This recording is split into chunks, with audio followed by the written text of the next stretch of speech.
Hare Krishna. Bienvenidos. Srimad Bhagavatam, canto 1, capítulo 5, texto 18.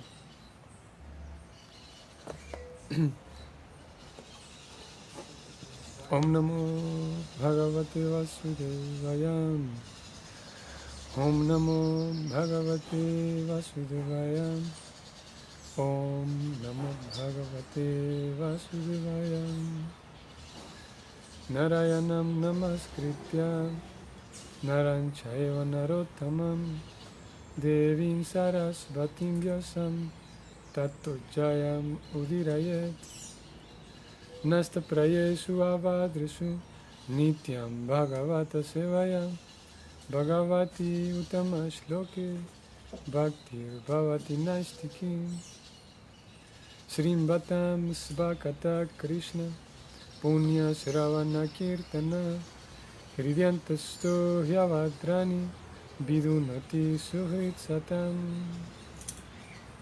Krishna Swadamo Pagate Dharmangyana Divisaham Kalaunasta Drishamesha Puranarko Dunoditaham.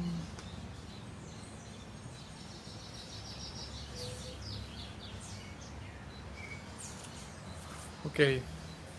Texto 18 del capítulo 5, titulado Las instrucciones de Narada a Vyasa. Tasyaiva heto prayateta kovido nalavyate yat brahmatam uparyadam tallavyate dukkhavan anjata sukam kalena sarvatra gaviraram masam. Traducción y significados dados por Srila Prabhupada. Traducción. Las personas que verdaderamente son inteligentes y tienen inclinaciones filosóficas deben esforzarse únicamente por ese significativo fin, que no puede obtenerse ni siquiera haciendo un recorrido desde el planeta más elevado de todos, que es Brahmaloka, hasta el planeta más bajo, Patala Loka. En lo que se refiere a la felicidad que se obtiene del disfrute de los sentidos, esta felicidad puede obtenerse automáticamente en el transcurso del tiempo, de la misma manera en que en el transcurso del tiempo obtenemos sufrimientos aunque no lo deseemos. Voy a leer nuevamente el texto. Las personas que verdaderamente son inteligentes y que tienen inclinaciones filosóficas deben esforzarse únicamente por ese significativo fin, que no puede obtenerse ni siquiera haciendo un recorrido desde el planeta más elevado de todos, Brahmaloka, hasta el planeta más bajo. Ese significativo fin es lo que ayer leímos, lo cual es el servicio devocional del Señor. En lo que se refiere a la felicidad que se obtiene del disfrute de los sentidos, esta puede obtenerse automáticamente en el transcurso del tiempo, de la misma manera en que en el transcurso del tiempo obtenemos sufrimientos aunque no los deseemos. Significado. En todas partes, todas las personas están tratando de obtener, por medio de diversos esfuerzos, la mayor cantidad posible de disfrute de los sentidos. Algunas personas se dedican al comercio, a la industria, al desarrollo económico, a la supremacía política, etc. Y otros se dedican al trabajo fruitivo para llegar a ser felices en la siguiente vida, mediante el hecho de lograr ir a los planetas superiores. Se dice que en la luna los habitantes son aptos para un mayor disfrute de los sentidos por el hecho de beber soma rasa. Y también se dice que mediante una buena labor caritativa se llega a Pitri Loka. Pitri Loka es otro de los planetas. Así que hay diversos programas de disfrute de los sentidos, bien sea durante esta vida o en la vida que hay después de la muerte. Algunas personas están tratando de llegar a la Luna y otros planetas mediante algún recurso mecánico, pues están muy ansiosos de entrar en esos planetas sin tener que realizar una buena labor. Pero ello no habrá de ocurrir. Por ley del Supremo, los diferentes lugares están hechos para diferentes categorías de seres vivientes, conforme al trabajo que ellos hayan ejecutado. Únicamente en virtud de un buen trabajo, tal como se prescribe en las Escrituras, puede uno nacer en una buena familia, tener opulencia, buena educación y buenos rasgos corporales. Vemos también que incluso en esta vida uno obtiene una buena educación o dinero como resultado de un trabajo bueno. De no ser así, no ocurriría que dos personas nacidas en el mismo lugar y al mismo tiempo se vieran colocadas de una manera diferente conforme a su trabajo anterior. Todas estas posiciones materiales son temporales. Las posiciones que se tienen en el muy elevado Brahma Loka, o sea, el planeta más elevado de todos, o en el muy bajo Patala, los planetas más bajos, esas posesiones también están sujetas a cambio conforme al trabajo de uno. Las personas con inclinaciones filosóficas no deben dejarse tentar por esas posiciones variables. Más bien, se debe tratar de adoptar la vida permanente de bienaventuranza y conocimiento, en la que no se vea forzado a volver de nuevo al desolador mundo material, ya sea en este planeta o en otro. Los sufrimientos y la felicidad mixta son dos aspectos de la vida material, y se obtienen en Brahma Loka y también en otros planetas. Se obtienen en la vida de los semidioses y también en la vida de los perros y los cerdos. Los sufrimientos y la felicidad mixta de todos los seres vivientes solo son de diferentes grados y calidad, pero nadie está libre de los sufrimientos del nacimiento, la muerte, la vejez y las enfermedades. Asimismo, todo el mundo tiene también una felicidad predestinada. Nadie puede obtener más ni menos de esas cosas simplemente mediante esfuerzos temporales. Incluso si se obtienen, pueden volverse a perder. Por consiguiente, uno no debe desperdiciar el tiempo en esas cosas insustanciales. Uno solo debe esforzarse por ir de vuelta a Dios. Esa debe ser la misión de la vida de todos. Fin del significado.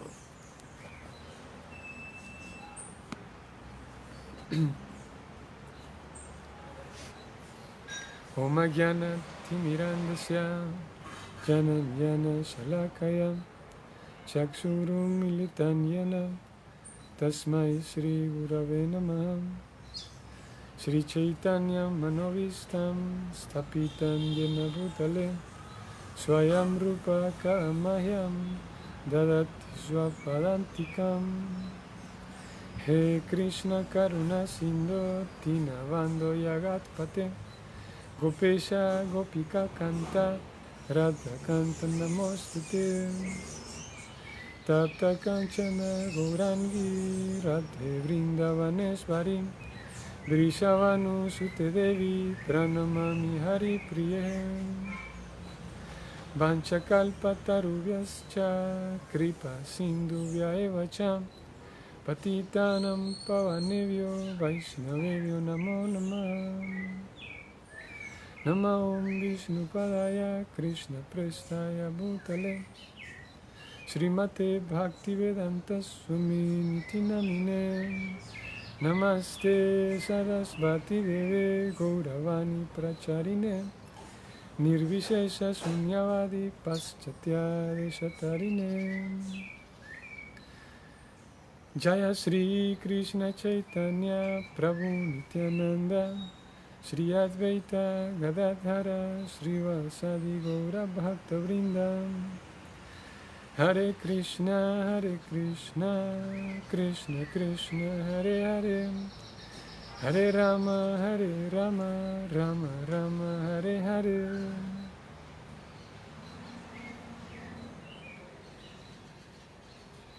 Muy bien. Hare Krishna. Saludos a todos, buenos días. Hoy estamos en 15, sí, 15 de julio, miércoles. Leyendo el texto, o ya leímos de hecho el texto 18, dentro del capítulo Las instrucciones de Narada a Vyasa.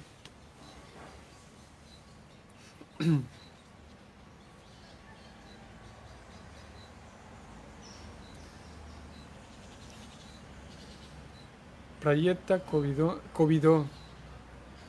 como COVID, Covidó, el texto dice en la primera línea, Covidó, o sea, las personas, Prabhupada lo traduce palabra por palabra, aquel que tiene inclinaciones filosóficas. Eso lo pone él palabra por palabra, y ya cuando traduce de hecho el texto, él no pone solamente personas filosóficas, sino que agrega además las personas que son verdaderamente inteligentes y de inclinaciones filosóficas. A pesar de que en el texto solamente se dice Covidó, o sea, las personas con inclinaciones filosóficas, pero Prabhupada agrega ya en la traducción aquellos que son verdaderamente inteligentes, él dice, y con inclinaciones filosóficas. Así que, ¿cómo podemos iniciar hoy? Hace 2000 años más o menos que vivió Jesucristo, ¿no? Vivió y murió. Bueno, él vivió 33 años nada más, así que fue un corto periodo. Y de 2000 años para acá, pues contamos desde la venida de Jesucristo, o bueno, ese detalle no lo conozco, si es desde la venida o de la partida de él, de donde se cuenta el primer año, pero estamos en el 2020, ¿no? Y aproximadamente unos 300 o 400 años antes de Jesucristo, existió algo que se llamaba una institución, era una escuela, que era donde estudiaban grandes personajes, grandes personalidades. Y era algo así como un Harvard de hoy en día, un Oxford, una escuela de muchos académicos brillantes, que de hecho el nombre de esta escuela era la Academia, porque sí, bueno, y es de ahí en realidad el nombre de esta escuela, que hoy en día llamamos académicos a los académicos, o la Academia. Esta escuela fue fundada por Platón, que era el filósofo griego, Platón. Y él le puso así, ¿no? La Academia. Era más, vamos a ver, era un poco más largo el nombre, pero bueno, yo no lo tengo más. Pero la Academia. Y en este lugar, en esa escuela, que él fue el fundador y tenía muchos profesores, estudiaban y analizaban y enseñaban temas que van desde las matemáticas, la medicina, la astronomía, la política. Se estudiaba acerca, por supuesto, de la filosofía. Incluso se abordaba, uno de los temas que se abordaba era, y que Platón hablaba y abordaba, la división del alma humana y el estado ideal, entre muchos otros temas. Era realmente era el centro de estudios en Grecia, y cantidad de personas brillantes estudiaron allí. Y lo que se estudió, no solamente en esta escuela, pero los estudios de Platón, incluso hasta hoy en día, no solo Platón, pero otros filósofos también, siguen siendo aplicables en nuestra sociedad del 2020. La medicina, todas las matemáticas y toda la física y química, biología, todas estas ramas de conocimiento que hoy en día se estudian en las academias, en las universidades, todas esas ramas del conocimiento fueron grandemente influenciadas por personas como Platón, y cuyas actividades no solamente se abarcaban la física, sino más bien la filosofía. Y en realidad es un hecho conocido de esta escuela de Platón, de la Academia de Platón, Es un hecho conocido que él como en la entrada, era tanto literal como también alegórico. La entrada del lugar, del recinto, tenía una leyenda, una especie de requisito que también se volvió un requisito. Y se decía, si todo aquel que quiera pertenecer a la academia, todo aquel que quiera estudiar aquí, tiene que saber de geometría. Porque Platón consideraba que la geometría es una clase como un prerequisito para entender la vida, para entender el mundo y la vida. Así que, ¿por qué menciono a Platón y él y a ellos, estos filósofos? Porque, curiosamente, hoy en día se considera una persona inteligente, o se considera así, el grupo de personas inteligentes son aquellas personas quienes dedican su intelecto a profundizar en la física, a profundizar en la astronomía, astrología, en la biología. Y hay otras ramas del conocimiento que no son tomadas tan en serio, como mismo la filosofía. Lo hablamos hace algunos días. O sea, la filosofía, bueno, no es tan importante. Al menos estoy hablando en cuestiones, en consideraciones académicas actuales, contemporáneas. La filosofía, bueno, si alguien va a estudiar filosofía, si alguien terminó la secundaria y dice, bueno, llega con la noticia a sus papás que quiere estudiar filosofía, bueno, tal vez no sea muy bien recibido, ¿no? En cambio, estudiar cualquier otra rama del conocimiento que sea más, ¿cómo es la palabra? Lucrativo. ¿Más qué? Lucrativo. Sí, una de las razones es por el lucro económico, sí, una de las razones es eso, porque hay otras ramas del conocimiento y carreras universitarias que reportan más ganancia económica, una de las razones es esa. Pero no solamente que creo que es la principal, no solamente la ganancia económica, sino también cómo es vista cierta carrera universitaria, como digo antes incluso de ponerse a pensar en ello, como más productiva para la sociedad, pues. O sea, si alguien va a estudiar medicina, pues esa persona es más productiva para la sociedad, ¿no? O si alguien estudia arquitectura, o si alguien estudia, ¿qué más podríamos decir? Aviación, qué sé yo, biología, química, ¿cómo se llama esta otra? Bueno, parecería y da la impresión de que estas otras carreras universitarias son más útiles a la humanidad por todas sus tecnicidades, por todas sus complejidades matemáticas, por ejemplo, y físicas y químicas, y por todas las medidas que hay que sacar. Pero en fin de cuentas, curiosamente, para Platón, que es uno de los cerebros que más influye hoy en día, y no solamente para él, sino para estos filósofos, todo ese conocimiento geométrico, todo ese conocimiento pues físico y la medida de la vida, la medida de las cosas, que es lo que abarca prácticamente la geometría, es únicamente un conocimiento preliminar para la filosofía.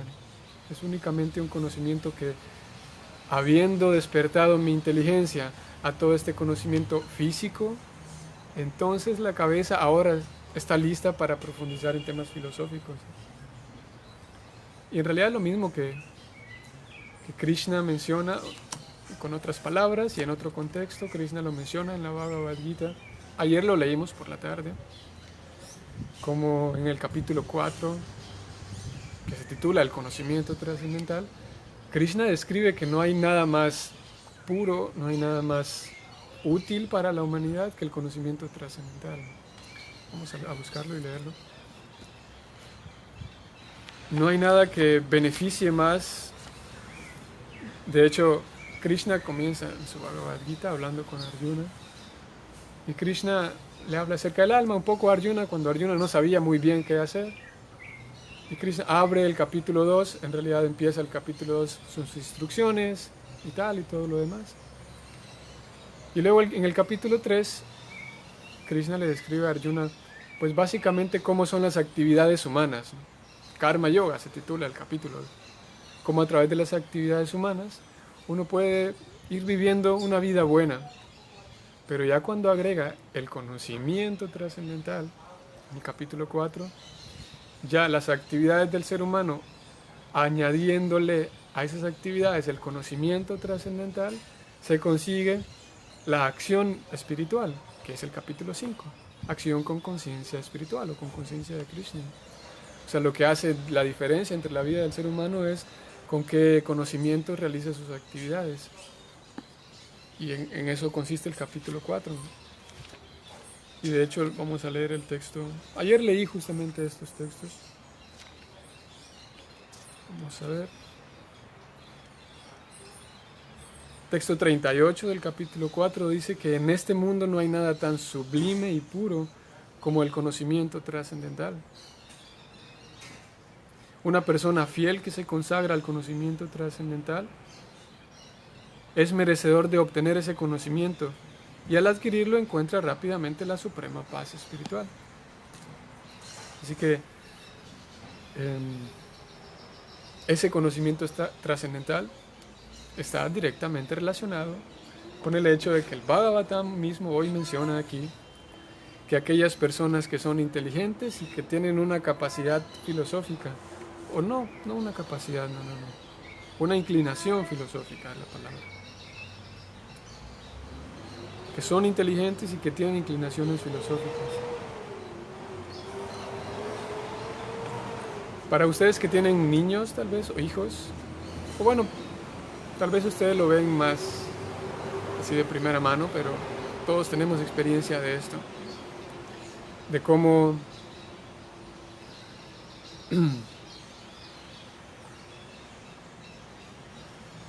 y más tal vez hoy en día con nuestra costumbre, tal vez no nuestra, pero la costumbre social de consumir y consumir y consumir. Si estamos haciendo uso, por ejemplo, de un teléfono, ¿qué puedo decir? Tengo un teléfono. Y los niños caben aquí también porque tengo un teléfono y me doy cuenta que el teléfono ya se está quedando como atrasado, ¿no? Porque ya no le caben las mismas aplicaciones, porque ya ciertos funcionamientos del teléfono pues ya se van quedando atrás, ¿no? Entonces lo natural, la pregunta natural para un niño sería que ¿por qué no conseguimos otro? ¿Por qué no conseguimos el siguiente, lo nuevo? Eso ya está viejo. Estoy tratando de llegar aquí al punto de lo anticuado, lo obsoleto, lo viejo. Y en la medida en la que el niño va creciendo y su corazón va madurando y creciendo, esa misma persona se da cuenta de que, bueno, está un poco viejo, pero todavía funciona, ¿no? Y esa eterna contraposición entre los viejos y los nuevos, los señores, digamos, y los jóvenes, entre lo obsoleto y lo nuevo. Lo nuevo funciona mejor que lo obsoleto y los jóvenes, van aquí los niños también, dicen, bueno, ¿por qué no conseguir lo nuevo? Porque lo nuevo funciona mejor.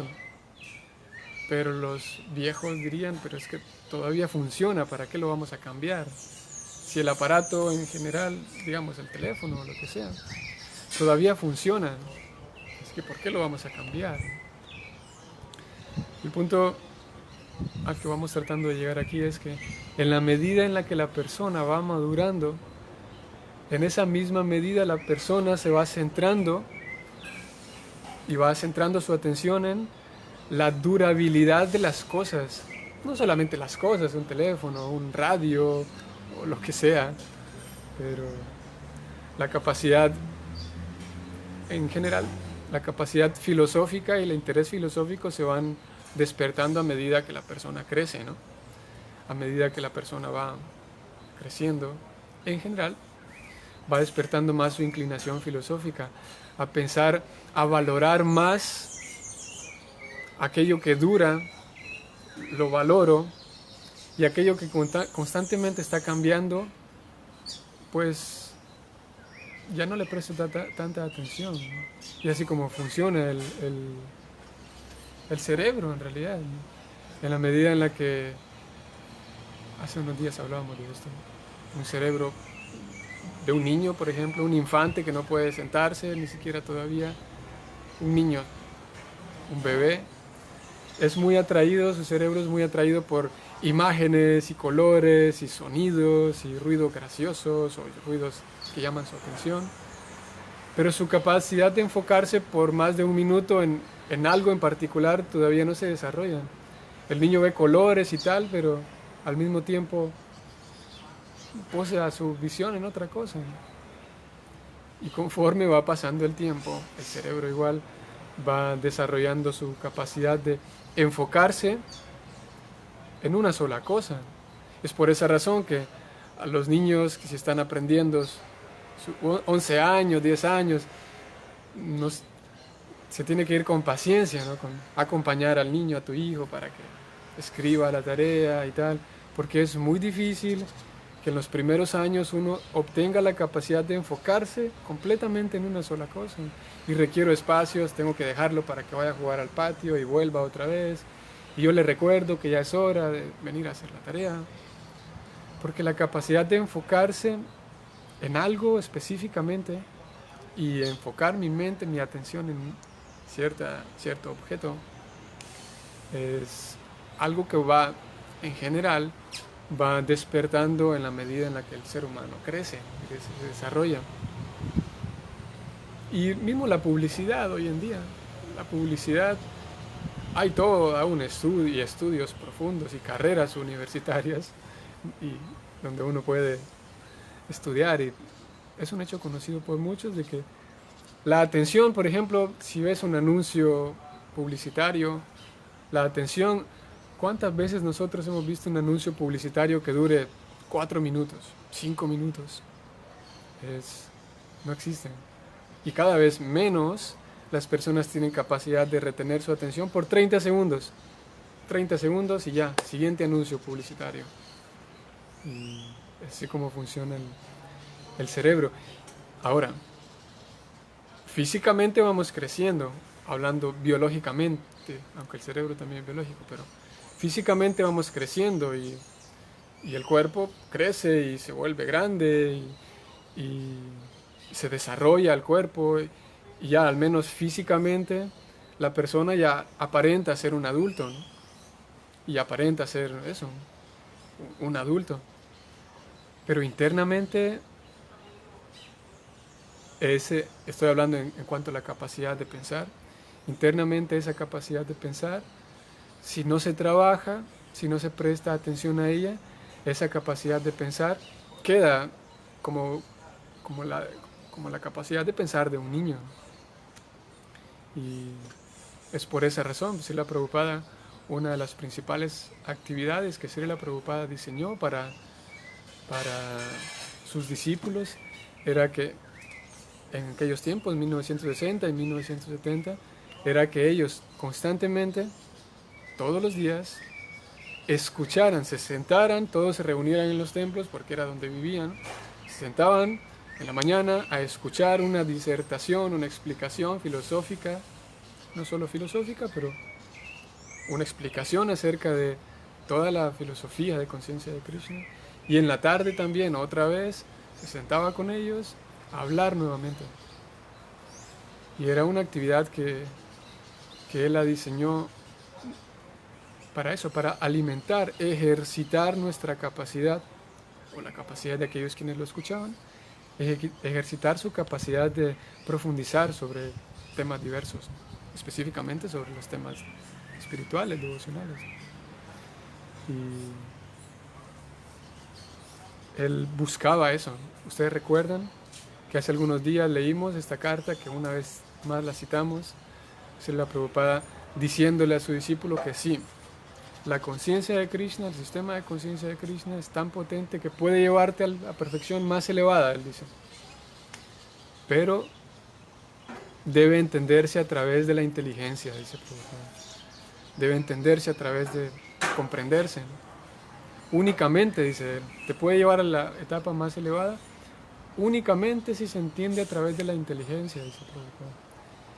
Y a través de la inteligencia querría decir, como aquí el texto nos lo dice, a través de Vamos, las personas verdaderamente inteligentes y con inclinaciones filosóficas, si realmente hacemos uso de esa capacidad, porque realmente todos tenemos esa capacidad, tal vez algunos más que otros, y eso es natural. Algunos tenemos menos capacidad filosófica que otros, eso es natural. Sin embargo, es un músculo y es una capacidad que por nuestro propio bien podemos ejercitar, incluso no solamente para la vida devocional, sino para la vida en general.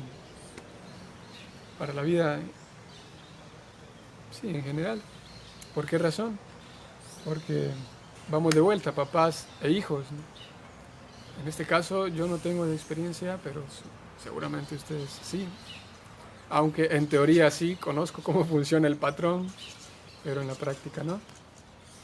Y es que a un niño, a un hijo, si lo forzas a que tienes que hacer esto, ¿por qué? Porque tienes que hacerlo, porque pues, yo soy tu papá, yo soy tu mamá, ¿no? Y la psicología funciona que el niño mientras crece solo conoce un mundo, y es el mundo de sus papás, el mundo que sus papás hablan, su casa, la escuela, la casa de los abuelitos tal vez. Y cuando llega el momento en el que el niño se da cuenta que afuera existe otro mundo, no solamente existe la opinión de mi papá y mi mamá, cuando el niño se da cuenta o el adolescente se da cuenta de que hay un mundo diverso de opiniones, de puntos de vista, si todo el tiempo únicamente fue forzado a hacer cosas, posiblemente, y lo más seguro, es que decida experimentar con otras opiniones, una opinión fuera de la de mi papá, fuera de la opinión de mi mamá. Y se da cuenta de que durante tanto tiempo fue nada más como una réplica. Fui una réplica de mi papá, yo estaba haciendo estaba tratando de ser él, pero en miniatura, ¿no? En su forma de pensar, en su forma de hablar. Y se da cuenta de que afuera tiene un mundo en donde puede probar y descubrir tantas opiniones, ¿no? Así que, por otro lado, si el crecimiento y la educación es que, ok, tienes que hacer tu tarea, no porque yo lo digo, sino porque ayudo a ese, no como yo como papá lo digo y te voy a forzar, sino que ayudo al niño a que vaya ejercitando su capacidad filosófica, vaya descubriendo él por qué hacer la tarea le sirve, ¿no? Y vaya descubriendo sus porqués. O sea, estamos hablando aquí del el mundo filosófico. La filosofía es preguntarme, indagar y preguntar el porqué y el porqué de las cosas. Y si un niño y un adolescente no es ejercitado su capacidad filosófica y solamente es forzado porque alguien más piensa por él o piensa por ella, en algún momento va a querer pensar por sí mismo, porque es la naturaleza de cada alma, ser individual. Y posiblemente en ese momento haya una crisis. Y es natural, ¿no? Una crisis. Hay rebelión en contra de los papás porque yo quiero pensar como yo mismo. ¿Quién soy yo? ¿No? Así que de manera similar es un patrón que aplica en la vida devocional. A que nosotros podemos hacer muchas cosas dentro de la vida devocional porque hay muchas prácticas, muchos procedimientos. Hay ciertas cosas por evitar, por mantenerse retirado de ellas. Y puedo llevarlas a cabo, de hecho. Sin embargo, si llevo a cabo estas actividades y al mismo tiempo estoy entendiendo el porqué, estoy entendiéndolo con un espíritu filosófico, estoy entendiendo el porqué y los porqués, estoy tratando de profundizar en lo que hago a nivel así real, profundo. ¿Qué es lo que hago? ¿En qué me sirve esto que estoy haciendo? ¿Esto que estoy haciendo funciona o no funciona? ¿Esto que estoy haciendo, cómo me hace sentir? Todo esto es un ejercicio dentro del reino de la filosofía, dentro del mundo de la filosofía, el pensar. Y como decíamos hace algunos días, si hacemos ese ejercicio estamos más protegidos. De hecho, vamos a ir de vuelta al capítulo, esto es capítulo 7. Voy a leer algo que pienso que les puede gustar. Krishna, como a muchos de algunos de ustedes sabrán, Krishna escribe en la Bhagavad Gita que hay 4 tipos de personas, 4 tipos de devotos que se acercan a Dios. Unos son los que buscan alivio de los sufrimientos, otros son los que buscan dinero, buscan mejorar su estilo de vida, otros son los que tienen un poco de curiosidad, les gustan las cosas curiosas y extrañas, y otros porque están buscando verdades, están buscando respuestas, están buscando la verdad. Es un texto famoso, 7.16. Voy a leerlo. O tú, Arjuna, 4 clases de personas piadosas comienzan a prestarme servicio devocional. El afligido, el que desea riquezas, el indagador y el que busca conocimiento acerca del absoluto. Texto 17. De ellos, el mejor es aquel que tiene pleno conocimiento y siempre se dedica al servicio devocional puro. Yo le soy muy querido a él y él es muy querido por mí. Dice él, el mejor es aquel que tiene pleno conocimiento. Seguimos, texto 18. Todos ellos son indudablemente almas magnánimas, todos los que se acercan a Dios por cualquier razón. Pero, aquel que está situado en el plano del conocimiento acerca de mí, yo considero que es tal como mi propio ser. Imagínense lo que está diciendo Krishna aquí. Yo considero que él es tal como mi propio ser, dice Krishna. No solamente de que es muy querido, porque él tal vez, o él o ella sea inteligente, sino que Krishna dice, yo lo considero que es tal como mi propio ser. Lo estoy leyendo textual en el 7.18 de la Bhagavad Gita. Todos ellos son indudablemente almas magnánimas, pero aquel que está situado en el plano del conocimiento acerca de mí, yo considero que él es tal como mi propio ser.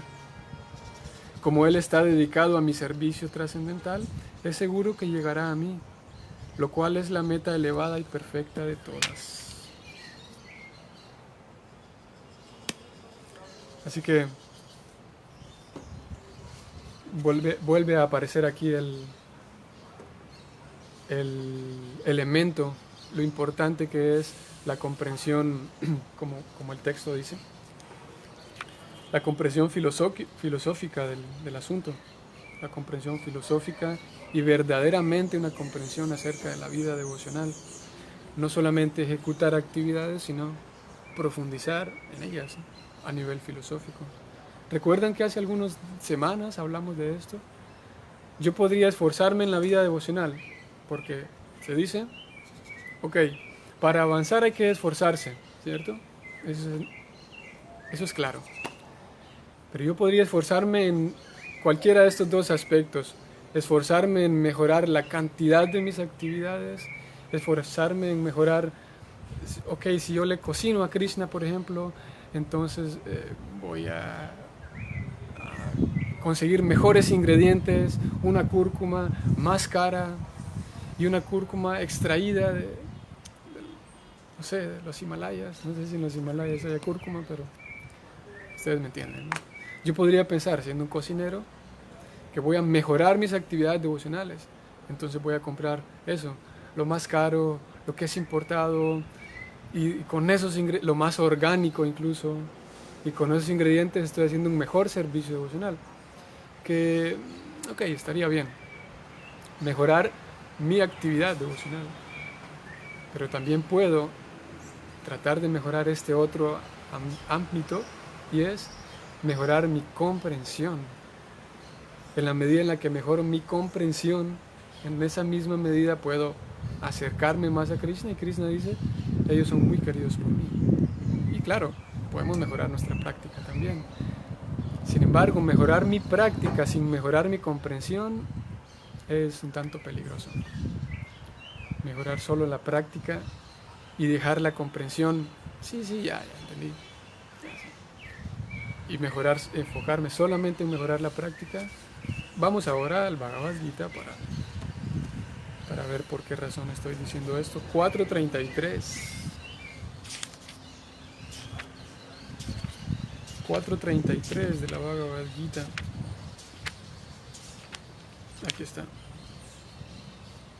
El contexto de esto que voy a leer es que hasta este momento Krishna ha descrito cómo muchas personas ejecutan diferentes ofrendas.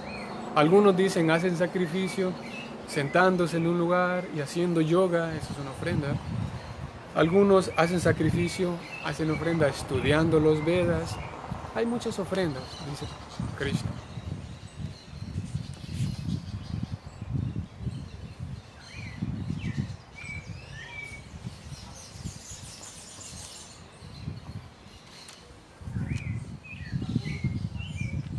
Y Krishna dice, todos estos ejecutores, todas las personas que hacen sacrificios, o sea, ofrendas para Dios, todos estos ejecutores conocen el significado del sacrificio.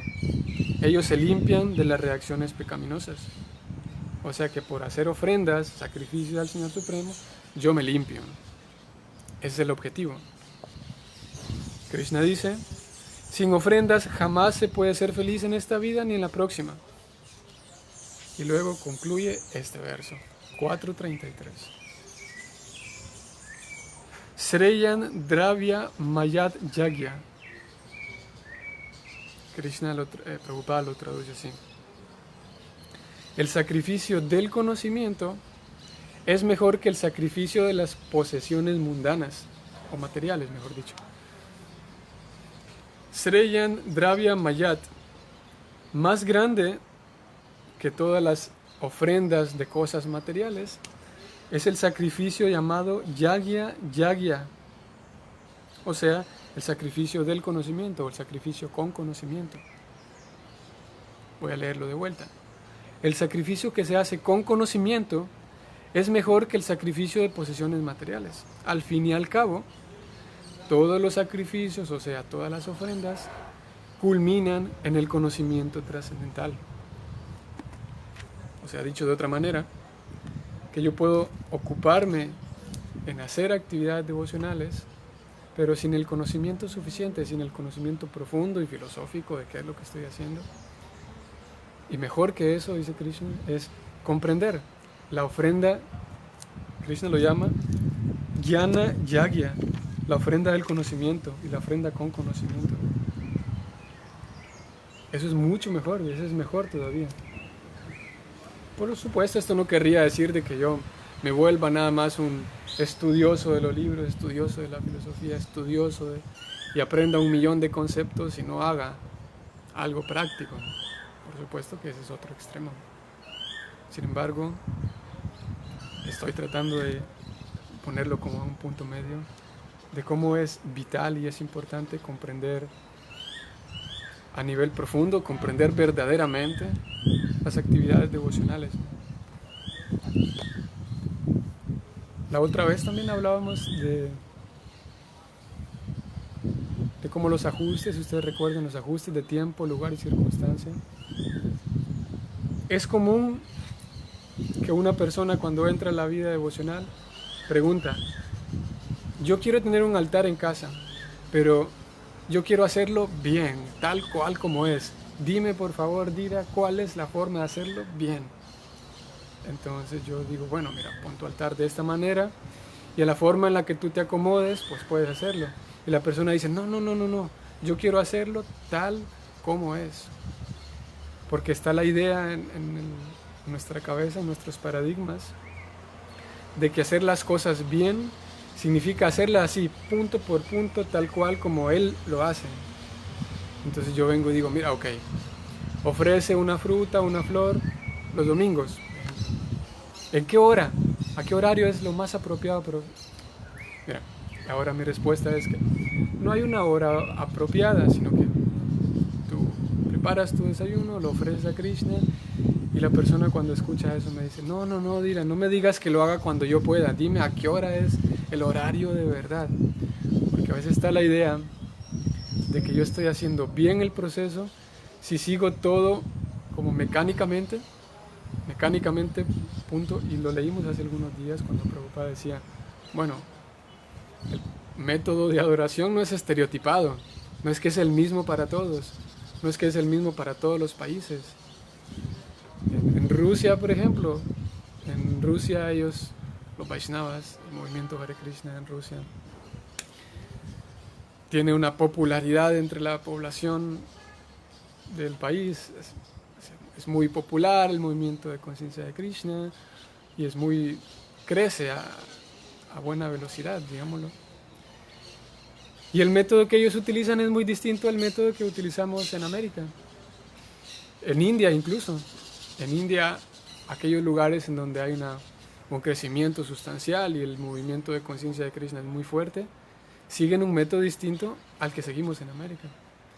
Y curiosamente el método seguido en Rusia y el método seguido en India son distintos. Porque cada país es distinto, cada individuo es distinto. Y alguien podría decir, bueno, Dira, yo quiero empezar a cantar Hare Krishna, pero quiero cantar tal cual es, así como debe ser. Y de vuelta, no hay un como debe ser. De hecho, Krishna menciona en un mantra conocido por algunos Vaishnavas que Namnam Akari Bahuda Niyasarva Shaktis, que te repitan y amites Maranena Nakala, que para cantar el mantra Hare Krishna y cantar el japa no hay reglas estrictas, difíciles, que todos tengan que seguir tal cual. La única norma es cantar con claridad, por supuesto, cantar el mantra completo, cantarlo en ese orden y cantarlo con un sentido de ofrenda, cantarlo con un sentido de desamparo, pidiendo ayuda a Dios, cantarlo con un sentido de llamando a Dios, buscando la compañía de Dios. Es el único requisito. Dira, pero ¿a qué horas es el mejor horario? Bueno, si quieres saber cuál es el mejor horario, el horario más recomendado es en la mañana, antes del amanecer. Entonces tengo que cantarlo. No, no tienes que cantarlo al amanecer. Si tu estilo de vida te lo permite, si tu trabajo, tus hijos, la cocina, tu forma de vivir te lo permite, ok, adelante. Vamos a cantarlo antes del amanecer. Pero no es una norma que tengas que llevarlo a cabo a esa hora. Y alguien podría decir, bueno, Dira, pero usted es demasiado abierto y demasiado light con eso. ¿Eso qué dice Prabhupada? Pues Prabhupada en sus palabras, él dice, cuando yo era una persona casada, cantaba 4 vueltas del japa en la mañana, 4 vueltas del japa antes del almuerzo, 4 vueltas antes de la merienda y 4 vueltas antes de la cena. Nuestro fundador, Acharya Bhaktivedanta Swami Prabhupada, él no se metía en esa categoría de que tengo que cantar las yapas y rezar mi yapa al amanecer. Cuando él era un hombre casado, pues alguien podría decir, Prabhu, cantar las yapas en la tarde, esa es modalidad de la pasión. Pues sí, posiblemente. Y posiblemente en la tarde hay un poco más de pasión que en la mañana. Sin embargo, lo importante es el canto del mantra. Y no querría decir que si yo canto en las madrugadas, pues ya estoy. Porque hay suficientes casos y suficientes experiencias de cómo alguien que pasó un año entero cantando sus yapas en la madrugada, después de un tiempo preguntamos, ¿has visto a tal persona? No. Aquella persona, tal Prabhu que vivía en el templo, no, nadie sabe de él, nadie sabe de ella. Y después de un año, y un año es poco, 2 años cantando, rezando el japa a las horas tempranas, Brahma Muhurta de la madrugada, ¿eso querría decir que no hicieron mucho efecto en la persona? Porque no es la hora en la que cantamos, no es el horario en el que cantamos, no es si me siento en flor de loto, en posición de flor de loto, con la espalda recta, viendo al norte, todo eso es irrelevante. Ahora, si puedo hacerlo de manera, como decíamos, de manera normal, de manera natural, entonces está bien, adelante. No es que sentarse y cantar la yapa está mal, sino siempre y cuando la actividad sea natural, sea genuina para la persona. Esa es la medida, esa es la marca del Vaishnava, o el criterio Vaishnava, de que hay principios fundamentales, principios que, por supuesto, todos los Vaishnavas, ya sea que canten en la tarde o en la mañana o en la madrugada, o canten Hare Krishna, y le cantan a Krishna, para servir a Krishna. Ya el cómo es un tanto irrelevante. ¿Por qué menciono todo esto? Porque tenemos la tendencia todos, unos más que otros, a aferrarnos y abrazar principios, abrazar normas. Y es posible que yo me aferre y abrace principios y normas que le sirven a él, le sirven a ella, le funcionan a él, y funcionan en Rusia, y funcionan en India, y funcionan en otro lado. Pero en mi realidad, aquí donde yo estoy, funciona otra forma de proceder. Y si yo me aferro a esa forma de proceder que le funciona a otro, funcionaba en los 1970s, pero hoy, 40 años después, posiblemente ya no funcionen los mismos métodos. Y si yo me aferro a ellos, posiblemente valga la pena hacer uso de un pensamiento filosófico y detenerme a pensar, ¿esto está funcionando? ¿Es natural para mí?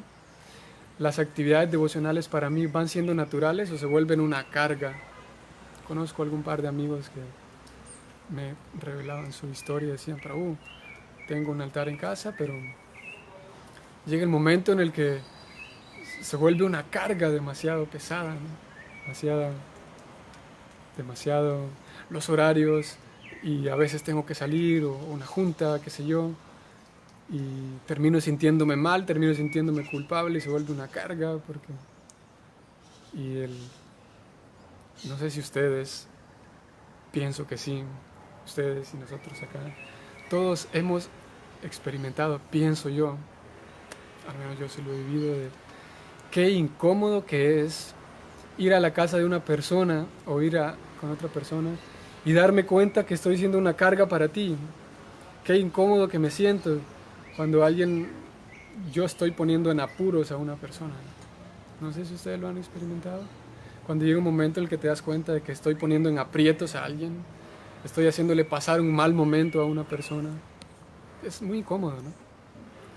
Preferiríamos salir de ahí y decirle a la persona, no te preocupes, vengo mañana, ¿no?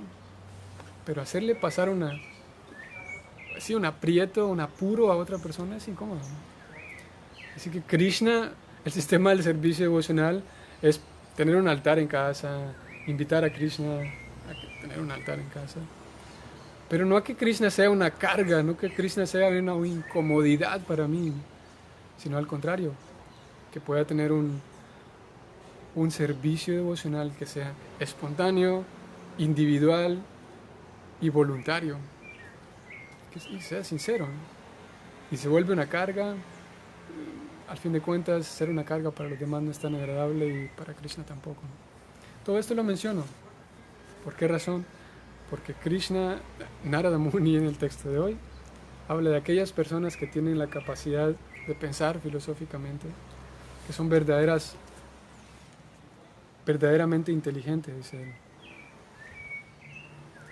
Esas personas deben esforzarse por lo real, lo sustancial, y no las cosas externas. Claro que aquí Prabhupada centra el significado en hablar de la felicidad externa, comprar cosas, viajar, hacerme una cirugía para que mis cejas sean parejitas y ya no.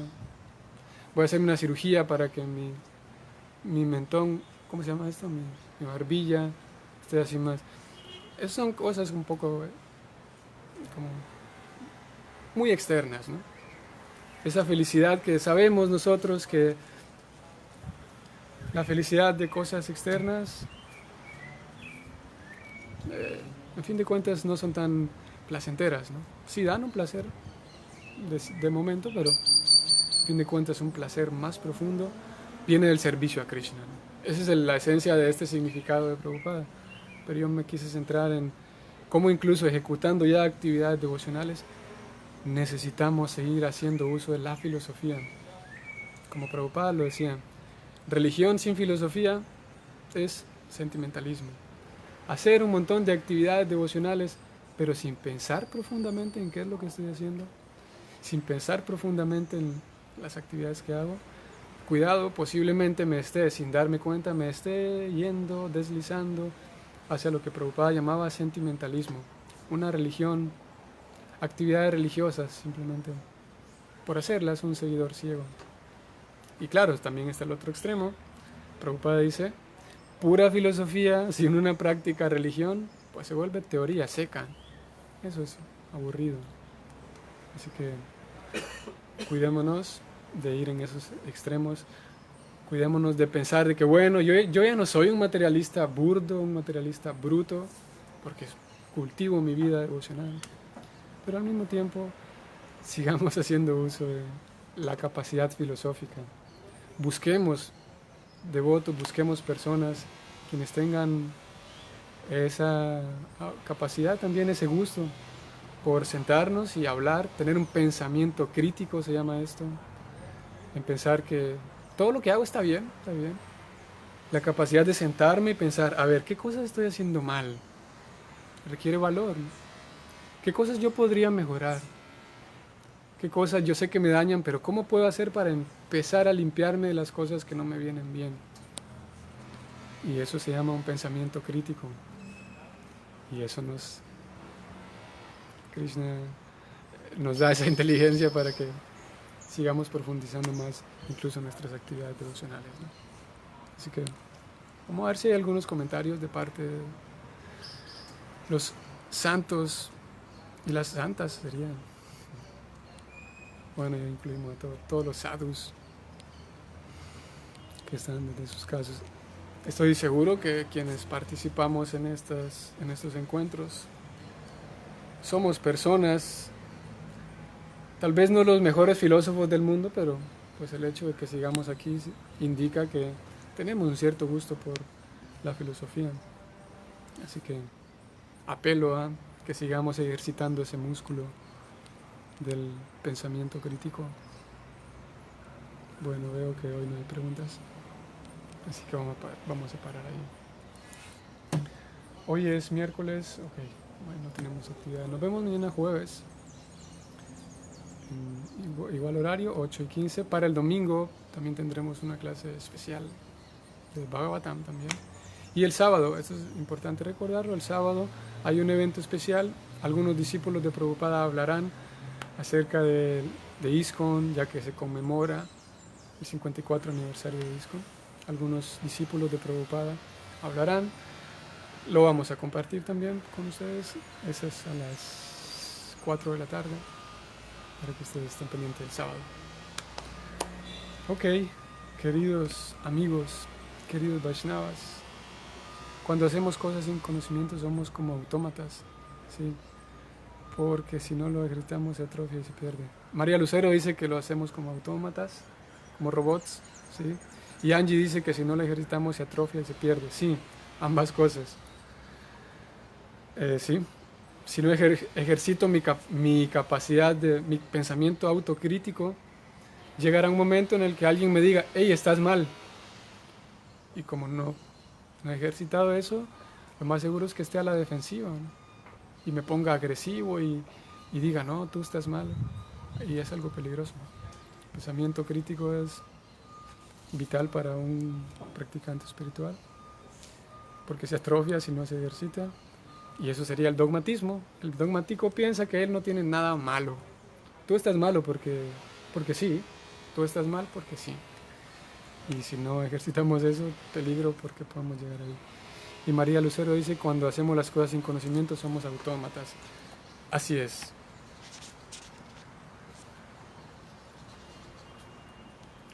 .33 de la Bhagavad Gita dice, sin la elevación del conocimiento, las ofrendas son simplemente actividades materiales. Lo estoy leyendo textual aquí. Yo lo tengo subrayado, si ustedes ven. Ahí tienen. 4.33. Sin la elevación del conocimiento, todos los sacrificios, o sea, el canto del yapa, el cocinar para Krishna, el kirtan, la lectura, sin la elevación del conocimiento, todas esas actividades devocionales son simplemente actividades materiales. Sin la adquisición de conocimiento, los sacrificios permanecen en el plano material y no proporcionan ningún beneficio espiritual. Quien quiera leerlo, 4.33 de la Bhagavad Gita. Como dice María Lucero, si lo hacemos automáticamente, pues seríamos como autómatas y eso será aburrido. Ok, muchas gracias por su compañía, como siempre. Nos vemos mañana y que pasen un feliz domingo, iba a decir feliz miércoles. Hare Krishna.